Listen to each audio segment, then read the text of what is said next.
Bonjour, bienvenue chez Mac Forever pour une démonstration de Pages sur iPad. Donc Pages, c'est le logiciel de traitement de texte proposé par Apple sur son App Store qui est vendu 7,99 €, comme les deux autres logiciels de la suite iWork, à savoir Keynote et Numbers. Donc Pages sur iPad s'inspire évidemment de Pages sur Mac, propose une série de templates déjà assez élaborés que vous pouvez éditer librement.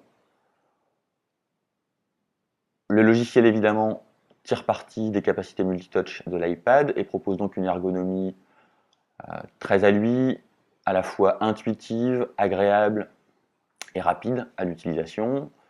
Par contre, il souffre d'un certain nombre de limitations qu'on va détailler au cours de cette petite vidéo.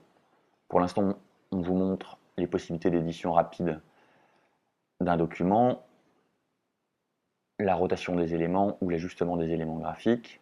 Donc tout se fait très intuitivement à l'aide d'un ou deux doigts. De nombreuses options graphiques sont proposées attachées au bouton Information qui propose un menu contextuel, donc selon l'élément que vous sélectionnez. Pour tous les éléments graphiques, on peut gérer très finement les bordures, la couleur de celle-ci, leur largeur, l'opacité de l'élément. Vous noterez qu'on a le choix entre une série de couleurs, on ne peut pas ajouter ses propres couleurs. On peut gérer aussi l'ombrage, l'opacité globale. On peut même, sur les images, rajouter un effet miroir. Et enfin, on peut gérer les éléments les uns par rapport aux autres. Alors vous voyez que parfois, le multitouch a ses limites, notamment quand on veut faire une rotation sur une image. Ça se fait en utilisant deux doigts placés à l'intérieur de l'image.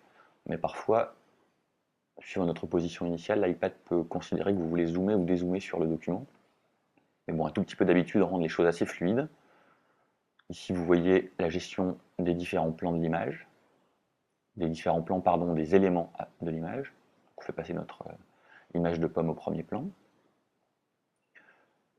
Pour vous montrer un peu le fonctionnement du logiciel, on va éditer un document texte qui est préalablement tapé, où on avait laissé une petite faute pour vous montrer la correction. Donc voilà, la correction se fait simplement en touchant du doigt le mot surligné, et l'iPad vous propose le ou la correction potentielle. On ajuste le texte comme sur un traitement de texte classique en faisant des sélections. Donc la sélection sur l'iPad elle est un peu plus lente que la sélection que vous opérerez avec votre souris, et c'est un peu toujours ce qu'on peut dire des applications sur l'iPad. Elles nous font gagner du temps à de nombreux égards, et parfois elles en font un peu perdre. Donc là on peut considérer que la sélection par exemple est plutôt arrangée au rang de ces éléments qui font perdre un peu de temps. Le choix des polices proposées sur l'iPad est assez large. Apple n'a pas détaillé un éventuel mécanisme pour en ajouter d'autres.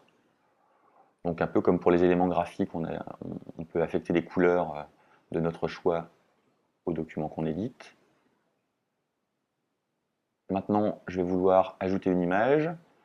Je vais donc lancer Safari pour aller chercher une image sur le net. Je veux une image de petit chemin pavé. J'enregistre cette image,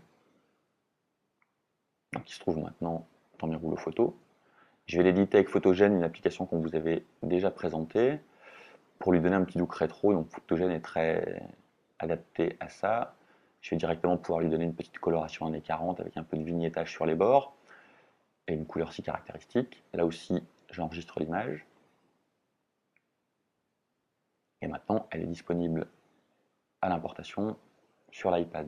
Donc vous voyez que le multitâche qui fait parfois défaut sur l'iPad pour l'instant, puisque ça va arriver avec l'iPhone OS 4, mais ici, c'est pas particulièrement problématique puisque le lancement des applications est très rapide et que, somme toute, passer d'une application à l'autre prendrait quasiment le même temps. Donc voilà, on a notre image qu'on vient d'importer. On va maintenant pouvoir la redimensionner librement. Donc ça se fait avec des petites poignées. On la déplace. Vous voyez que l'habillage du texte se fait automatiquement. Là, je veux la modifier et tout de suite apparaît un des petits problèmes ergonomiques de ce Pages. Vous voyez que la fenêtre des options n'est pas déplaçable. Donc c'est le document qu'on veut éditer ou l'élément qu'on va éditer qu'on va déplacer de manière à pouvoir vérifier les modifications qu'on opère. Donc là, on opère On met une petite bordure avec un ombrage. On va choisir un tour un peu spécial qui donne un petit côté rétro. On peut l'éditer là aussi simplement avec un curseur, c'est vraiment très simple à utiliser.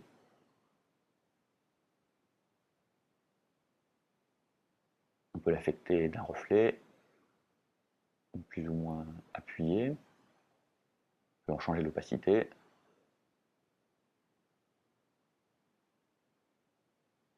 Maintenant qu'on a vu notre modification, on va pouvoir le mettre en place.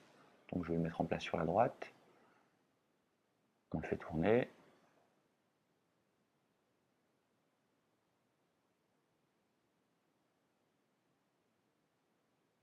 On peut ici évidemment modifier nos éléments.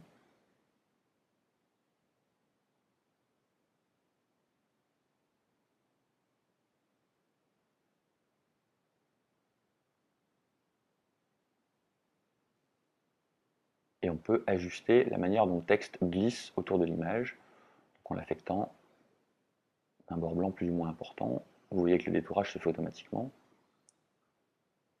Et là aussi, même remarque que précédemment, notre menu cachait l'élément qu'on voulait éditer. Donc voilà pour le recadrage et le zoom, ça se fait là aussi très simplement. On tape 2 fois dans l'image pour accéder à ce réglage.